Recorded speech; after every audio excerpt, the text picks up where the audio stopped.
All right, so I'm going to be doing my presentation on renal pulmonary syndrome. But before I do, I want to kind of talk about the files that I was reading for Goodpasture disease, and just to kind of tell you what I learned and stuff. So really quickly, I learned a few things from those articles, and pretty much to give a little quick background, Goodpasture disease, or also known as anti-glomerular basement membrane disease, is among the immune complex small vessel vasculitides. It's vasculitis affecting glomerular capillaries, pulmonary capillaries with GBM deposition of anti-GBM autoantibodies. Patients develop autoantibodies that bind to the basement membranes and activate the complement system, which start neutrophil-dependent inflammation. Diagnosis of anti-GBM disease and depends on finding anti-GBM antibodies with glomerular nephritis and alveolitis. Clinical symptoms are most noticeable in the glomeruli, where the inflammation causes severe glomerulonephritis.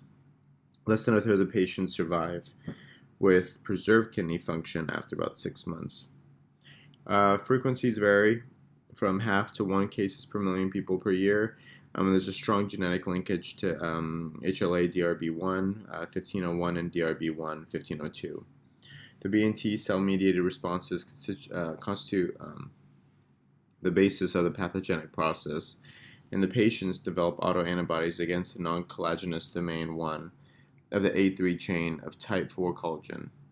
The A3 chain is expressed in a few specialized basement membranes in the body, such as the GBM basement membranes in the testes, the inner ear, the eye, and the choroid plexus.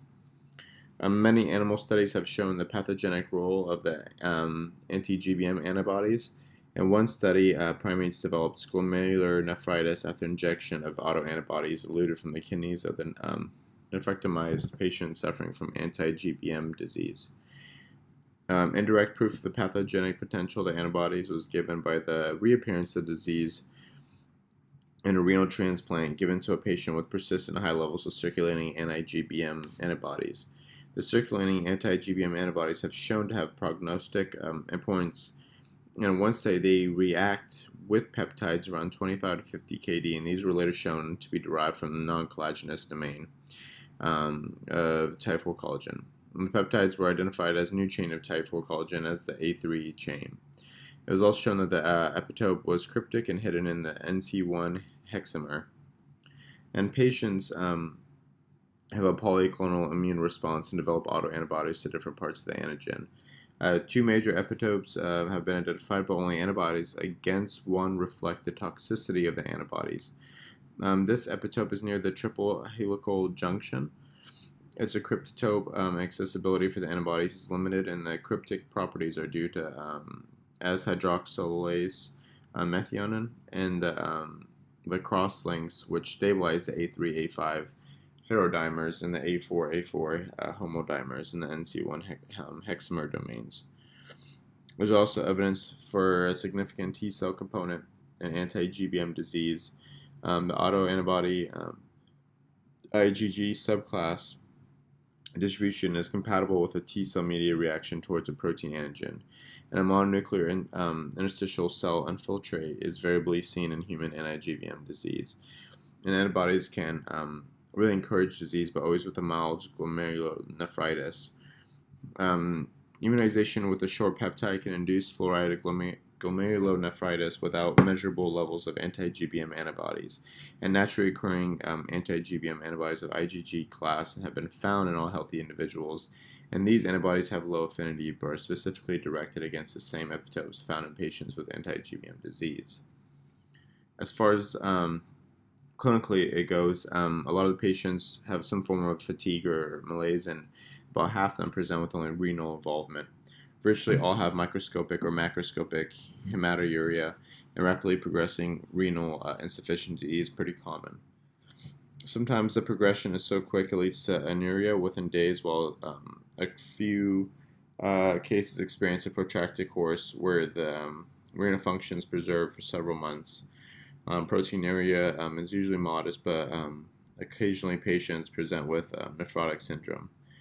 The chest x-ray typically shows bilateral airspace consolidation. This consolidation usually resolves within a couple of days and is replaced by a reticulonodular pattern and interlobar septal thickening. And even though the underlying pathogenic mechanisms are the same, the relationship between the renal and pulmonary disease varies between patients, and the pulmonary symptoms may start weeks to months before the renal disease is diagnosed, but pulmonary symptoms may also commence first after patients have begun dialysis treatment. So now, I'm going to be talking about the pulmonary renal syndrome, and I'm going to be doing a case study.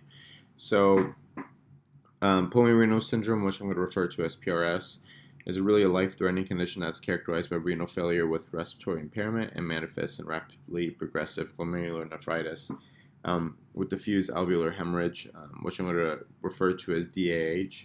And a variety of mechanisms have been implicated in the pathogenesis of PRS, and anti-neutrophil cytoplasmic antibody, which I'm going to refer to as ANCA or ANCA, associated vasculitis, and antiglomerular basement membrane, which I'm also going to refer to as anti-GBM disease, account for a huge portion of these cases, and symptoms are nonspecific, and high suspicion is required for early diagnosis and immediate treatment.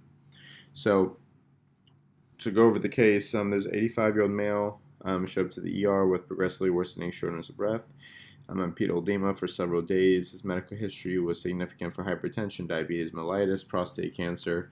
He was physically active, retired laborer with no history of tobacco, alcohol, or drug use. A month prior to his presentation, the patient was admitted with acute kidney injury requiring hemodialysis.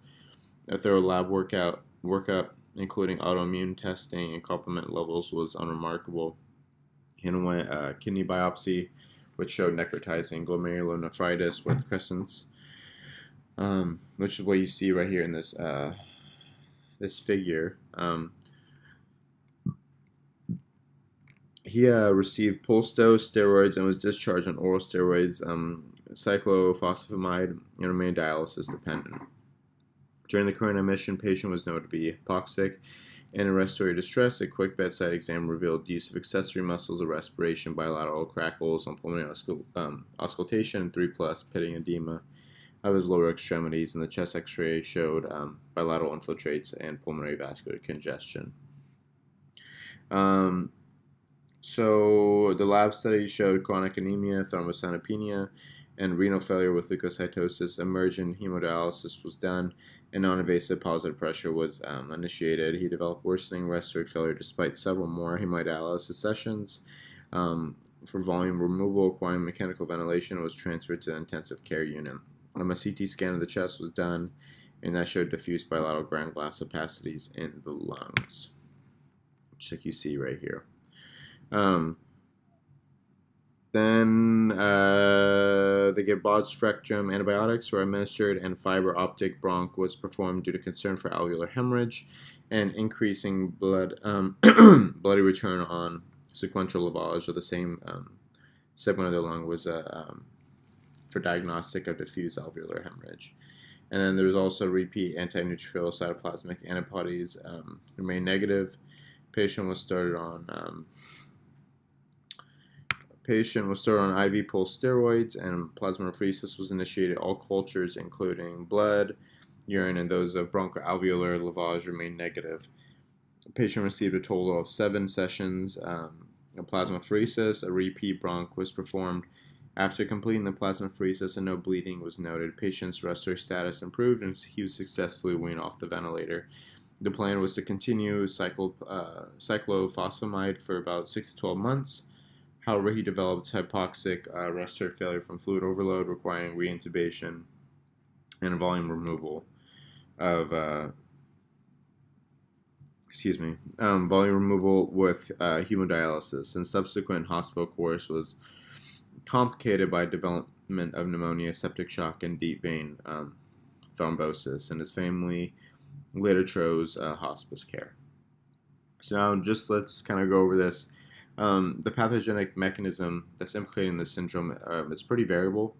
Studies show that up to about 70% of these cases are associated with the antibodies of ANCA. Anti-GBM antibodies are positive in about almost a quarter of these cases. Um, some drugs like hydralazine and allopurinol or allopurinol are known to be associated with potentially reversible drug-associated ANCA-positive vasculitis. Thrombotic microangiopathy, secondary to infections, malignancy, and antiphospholipid syndromes can lead to pulmonary renal syndrome. Crescentic necrotizing glomerulonephritis is defined as rapidly progressive glomerulonephritis with histological presence of focal glomerular necrosis and extracapillary proliferation with little or no glomerular staining for immunoglobulin by the immunofluorescent microscopy exam. It's usually associated with the presence of ANCA, but this medicine and anything can happen.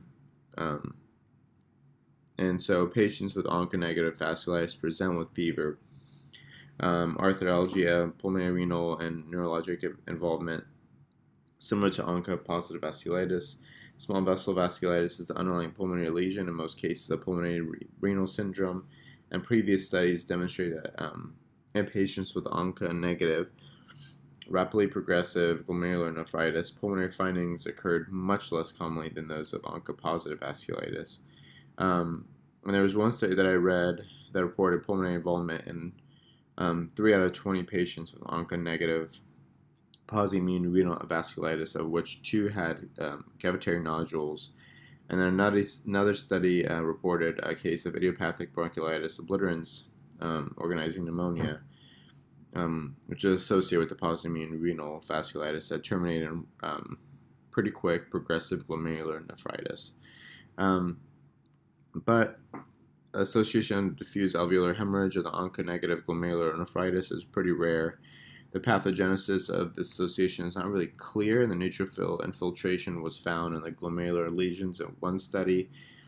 And another study found that, that I was reading, found that higher levels of serum neutrophil geliranase associated lipocalinin, lactoferrin in patients with ANCA-negative polyimmune crescentic glomerular nephritis than in patients with ANCA-positive disease.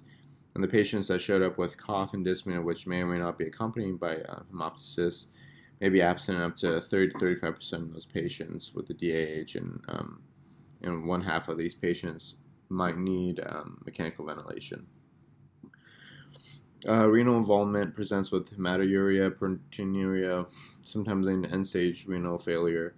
CT chest findings include granulocytopacities, alveolar infiltrations, and consolidations, and chest X-ray radiologic resolutions may be seen after 3 to 4 days if the hemorrhage ceases. Lab findings would be normocytic anemia, urinalysis. It shows proteinuria, dysmorphic red blood cells, and red blood cell cast. And respiratory culture should be done to rule out superimposed pneumonia. Serological studies should be done to detect antibodies, especially ANCA, anti-GBM.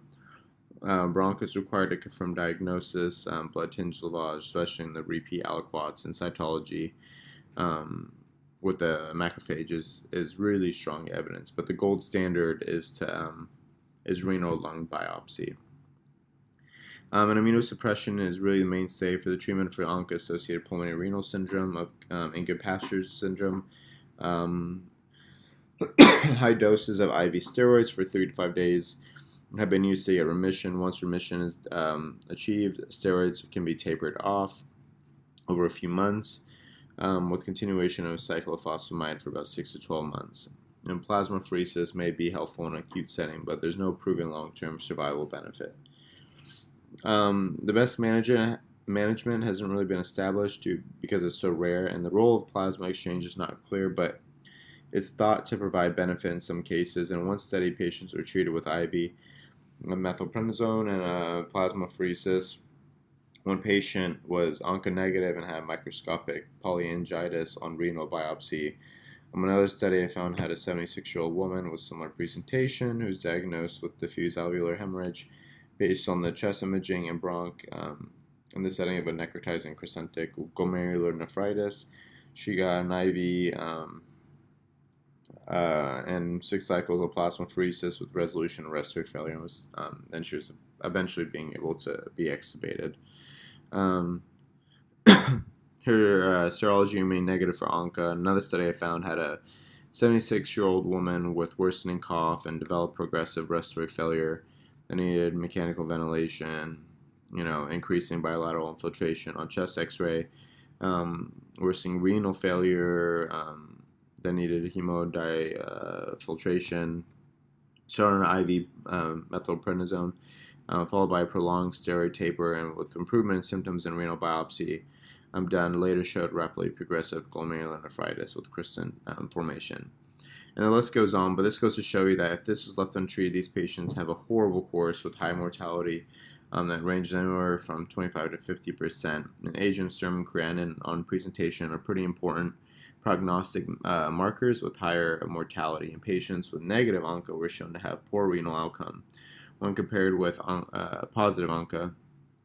But both groups have similar survival, and diseases, relapses, drug toxicity, infections are common causes of clinical worsening, which should be identified promptly based on the clinical judgment. This case is pretty rare. It had an association of ONCA and anti-GBM negative glomerulonephritis with diffuse alveolar hemorrhage. The resolution was confirmed after pulse steroids and plasmapheresis therapy with repeat bronch. One limitation of this case report is that they didn't do a transbronchial biopsy at the time of the bronch. But overall, this case was successful treatment of diffuse alveolar hemorrhage in the setting of an onconegative glomerulonephritis with steroids, cyclophosphamide, and plasmapheresis. And the response to plasmapheresis highlights the possibility of unidentified autoantibodies or T-cell dependent mechanisms in the pathogenesis of this condition. And here are my references. Thank you for listening.